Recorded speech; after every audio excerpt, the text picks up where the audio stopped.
Hey Master Gardeners, March 15th to April 15th, it's time to start planting those onion sets and get those in the ground. So you go to a nursery, buy onion sets of various colors that you might want. Today I'm planting some of the purple ones, some of the white ones, and some of the yellow ones. I didn't even take notice of what cultivars they are. I just buy whatever's available.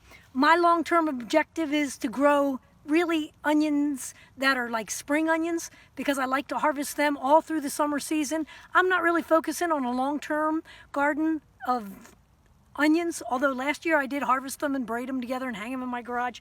I'm really looking for onions that I can use during the summer for my cooking. So let me show you how I do these. When you buy them, they're going to be in all different sizes. So I messed my pile up just now, but I've laid this row of yellow ones out.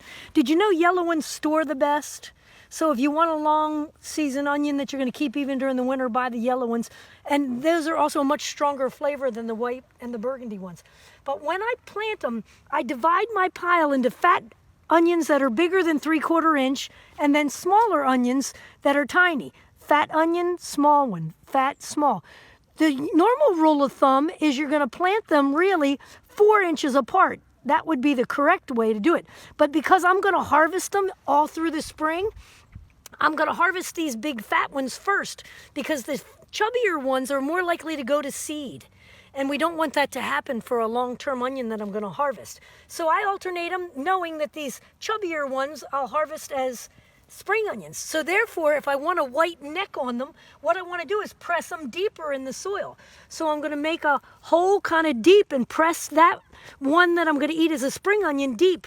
The other one goes on top. The next one, deep, because I'm going to eat its white neck. The next one, shallow. The next one, deep. No, wait a minute. Yep, shallow, deep. Fat ones go deep.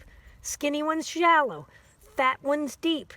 And then after I'm finished, I'm going to cover them just a tad. The shallow ones I want sticking up a little bit. And then I'm going to come in and fertilize as well. Onions are heavy feeders. So I'm going to top dress them. And I'm going to kick a little bit more soil on top. I've talked before about how much your fertilizer the nitrogen in it can dissipate right up into the air. So I should have those little babies sticking up. Hopefully I did a better job back here. I think I'll sprinkle a little in there now. Cover them a little. I don't want them to fall over and pat them in.